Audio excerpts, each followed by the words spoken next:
बड़ी जल्दी एक्शन कर लेगा इन चीजों पे, लेकिन ये तकरीबन 2 साल हो चले हैं और पाकिस्तान अभी तक लटका हुआ है। किसी चीज पे अमल, कोई पॉइंट्स हैं जिन पे पार्शियल अमल हुआ है, कुछ पे हुआ ही नहीं। और अब हम ये वो मुश्किलात हैं जो आज हमारे मुल्क को दरपेश हैं। और इसमें आप ये ज़हन में रखिए कि आपके अपने दोस्त भी तंग आ चुके हैं इस सिचुएशन से। चाइना वगैरह वो समझते हैं 3-4 मुल्क हैं जो आपको सपोर्ट कर रहे हैं, टर्की है, चाइना, मलेशिया वगैरह, वो समझते हैं कि हमने बहुत वक्त तक इनको शील्ड कर लिया, अब ये अगर खुद अपना मामला ठीक नहीं कर रहे तो हम इनको क्या शील्ड करें।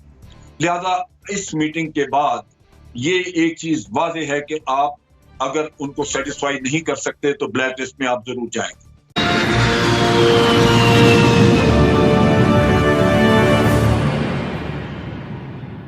इस हवाले से हुकूमत का मौक़िफ़ यह है कि ये कानून साजी FATF की ज़रूरियात को पूरा करने के लिए की गई है, लेकिन इसके बरक्स अगर हम अपोजिशन जमातों की बात करें तो उनका मौक़िफ़ थोड़ा मुख्तलिफ है। मौक़िफ़ यह है कि वो इत्तफाक नहीं करते इस कानून साजी से और ये भी कह रहे हैं कि इसका मकसद हुकूमत के मुखालिफिन को निशाना बनाना भी है, इसीलिए यही वजूहात की बिना पर अपोजिशन हमें वॉकआउट करते हुए भी दिखाई दी। लेकिन एनबीसी ये फरमाइएगा कि सियासी मुखालिफिन को भी निशाना बनाया जा सकेगा इस कानून साजी को मद्देनजर रखकर? अगर कानून होता है जी, वो सियासी मुखालफिन की कोई तखसीस नहीं करता, वो समाजी कारकुन की कोई तखसीस नहीं करता, वो सहाफ़ियों की कोई तखसीस नहीं करता। जिसका दिल चाहता है, जिसको चाहता है उठा लेता है, बगैर कानून को उठा लेता है। तो वो मसला कोई नहीं है। मसला ये है कि FATF में हमने किसकी डिमांड्स पूरी की हैं। अच्छा, पहले एक बात मैं क्लियर कर दूं बहुत शिद्दत के साथ कि जो कुछ अब हो रहा है इसका मुतालबा हमारे बड़ों ने 50 साल पहले किया था, 40 साल पहले किया था कि ये ना करें, आप अफ़गान जंग में मुलविस ना हो, आप अलकायदा और तालिबान को सपोर्ट ना करें, आप हमारे ऊपर मलबा गिरेगा। और मलबा गिरा हमारे ऊपर। फिर अभी जो लेटेस्ट था वो ये था घर को ठीक कर लें, पहले अपने घर को ठीक कर लें। उस पर बड़े इल्ज़ामात लग गए, गद्दार है, बागी है, चोर है वगैरह वगैरह। लेकिन अब वापस वहीं पर आए ना, आप वापस वो FATF लेकर आई या इंडिया लेकर आया, वापस वहीं पर आए आप जहाँ से आपने काम शुरू किया था कि अब आप ये अंडू कर दें।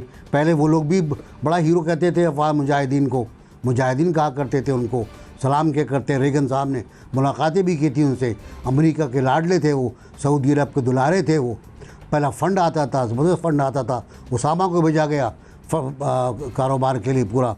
तो ये सब कुछ हमारे सामने है, हमारे सामने तस्वीर की तरह गुजर रहा है।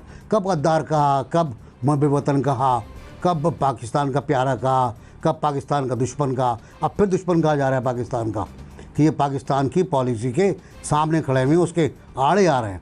मैं समझता ये हूँ कि दोनों बातें गलत हैं। हमें अपनी इस्लाह करनी चाहिए थी, बहुत पहले करनी चाहिए थी।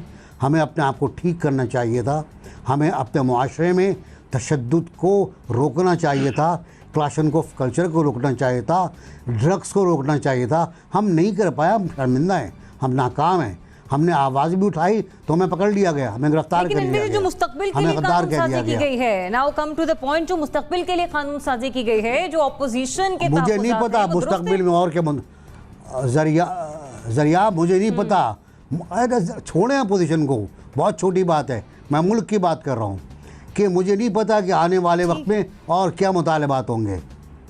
मुझे बिल्कुल नहीं पता कि आने वाले वक्त में हमारा इक़्तिदार आला किस हद तक और FATF हासिल करेगी। क्या हम FATF की आड़ में ऐसे काम कर रहे हैं जो FATF हमसे नहीं कह रही? ये भी बड़ा सवाल है, इसका जवाब भी चाहिए और हुकूमत को जवाब देना पड़ेगा। ये जनरल साहब, ये FATF के मामले पर कानून साजी सिर्फ हुकूमत के लिए डू एंड डाई वाली सिचुएशन नहीं थी, बल्कि हर पाकिस्तानी के लिए है, क्योंकि इससे हमारी इक्तसादी तरक्की वाबस्ता है। अब इस पर जो अपोजिशन के तहफ़्फ़ुज़ात हैं कि हमें इसका सियासी निशाना बनाया जा सकता है, ये कानून हम पर लागू किया जा सकता है, हम इसके निर्गे में आ सकते हैं, अपोजिशन के ये शुकूक व शुबात के तहफ़्फ़ुज़ात आप समझते हैं अपनी जगह जायज़ हैं, सही कह रहे हैं वो?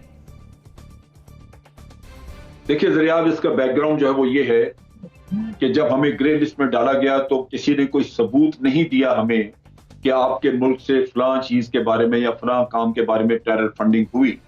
कोई सबूत नहीं था। ये एक प्रोपेगेंडा जो भारत लेके चला और जितने उसने फॉल्स फ्लैग ऑपरेशंस किए, उनका वो मलबा डालता रहा पाकिस्तान पे, और हर आने जाने वाले से वो एक जॉइंट कम्युनिके इशू करवाता रहा, जो भी उन्होंने अमेरिकन से भी करवाया है कि पाकिस्तान हमारे खिलाफ ये टेररिज्म बंद करे, टेरर फंडिंग कर रहे हैं, ये कर रहे हैं।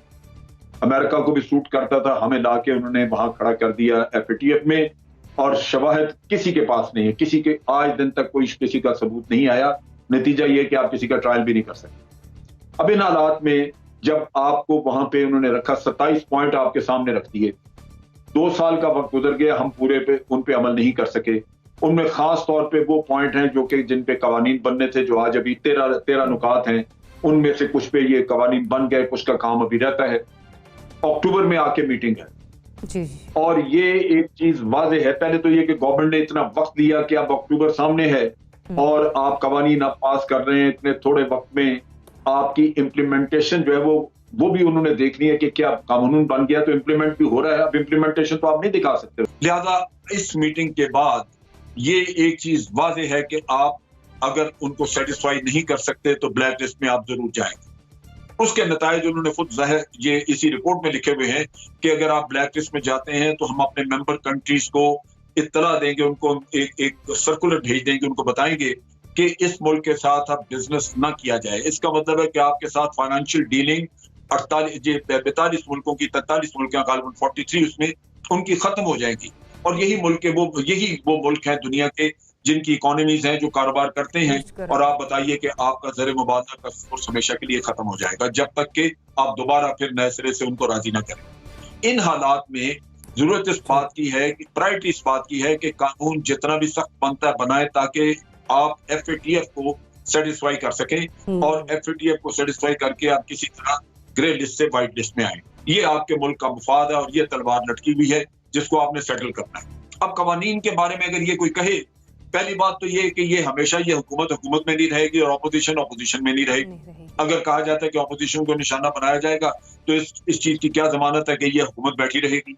हो सकता है कि ये साल 6 महीने में ये हुकूमत चलती बने, नहीं तो 3 साल बाद इलेक्शन आएंगे उसमें शायद ये चलते बने। सो ये तो बदलेंगी हुकूमतें और ऑपोजिशन बदलेगी, लेकिन कवानीन, हर कानून जो है उसका बनाया जाता है एक मकसद के लिए, लेकिन उसका गलत इस्तेमाल हो सकता है।